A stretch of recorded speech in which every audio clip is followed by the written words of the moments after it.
Supply দিব, তো আমাদের ভেরিয়েবল ভোল্টেজ লাগবে। ভেরিয়েবল ভোল্টেজ এখান থেকে আমাদের অ্যামিটারে আসবে, ঠিক আছে? হয় না, অ্যামিটার থেকে ওয়াট মিটার। তো ওয়াট মিটারের line 1 line 4 line 2 line 5 line 3 line 6।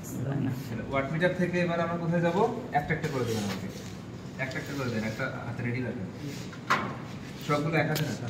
আচ্ছা, ওয়াট মিটার থেকে এবার ট্রান্সফরমারে। তো যেহেতু আমরা ওপেন সার্কিট টেস্ট করতেছি, আমাদের লো ভোল্টেজ সাইডে সাপ্লাই দিব, হাই ভোল্টেজ ওপেন থাকবে। লো ভোল্টেজ সাইডে আমরা এতটুকু পোরশন নিব। এখন ট্রান্সফরমারের সেকেন্ড যে টার্মিনাল, এটা হবে নিউট্রাল। ওকে, ওয়াট মিটারের সিসি কানেকশন হলো। পিসি কোথায়? যেহেতু ডিজিটাল ওয়াট মিটার, সিসি পিসি আলাদা সেপারেট করার প্রয়োজন নাই, ভিতরে ইন্টারনাল কানেকশন দেওয়া আছে। আমরা জাস্ট নিউট্রালটা নিউট্রালের মতো করে কানেক্ট করে দিব। তাহলে সিসি এবং পিসি একসাথে মেজার করে আমাদের ওয়াট পার্টটা দেখা যাবে। তাহলে এই নিউট্রালটা হচ্ছে, এটা কি লাইন ইনপুট, তাহলে ইনপুটের মধ্যে দিলাম। লাইন ইনপুট বলতে সাপ্লাই, আর লোড বলতে আমরা এখন ট্রান্সফরমারটাকে লোড হিসেবে ইউজ করতেছি। তাহলে এই নিউট্রালটা থাকবে ট্রান্সফরমারের এই সেকেন্ড অপশনে। তো আলটিমেটলি আমাদের তিনটা নিউট্রাল, একটা জায়গাতে কি আছে, শর্ট আছে। এই ওয়াট মিটারটাকে এখন আমরা রান করার জন্য এটাকে বায়াসিং করতে হবে, ব্যাটারি নাই এরকম, ঠিক আছে? তাহলে 220 ভোল্ট এসি সাপ্লাই দিতে হবে, ফিক্স 220 ভোল্ট। এটা আমরা সিস্টেম থেকে নিতেছি নাকি বাইরে থেকে? সিস্টেম থেকে নিচ্ছি, এখানে আমার ফিক্সড ভেরিয়েবল, ফিক্সড থেকে নিচ্ছি, ঠিক আছে?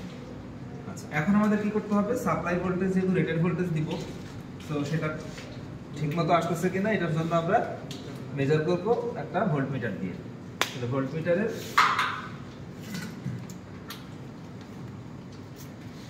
এখান থেকে আমরা সাপ্লাই ভোল্টেজে কানেক্ট করব। তাহলে আমাদের কানেকশন মোটামুটি শেষ। এখন রেঞ্জ সিলেক্ট করি, এটা এসি 600, এটা অ্যাম্পিয়ার হবে 20। ওকে, তো এইগুলো আমাদের মোটামুটি কানেকশন। এখন আমরা রান করি, রেটেড ভোল্টেজ সাপ্লাই দিব। তো রেটেড ভোল্টেজ এখানে কত? 120 নাকি 240?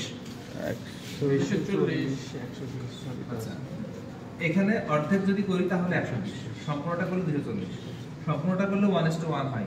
তখন আর আমার high voltage low voltage side এখানে ক্রিয়েট হয় না। সো আমি অর্ধেকটা নিব, তাহলে 120 ভোল্ট। 120 ভোল্ট আমি সাপ্লাই দিচ্ছি।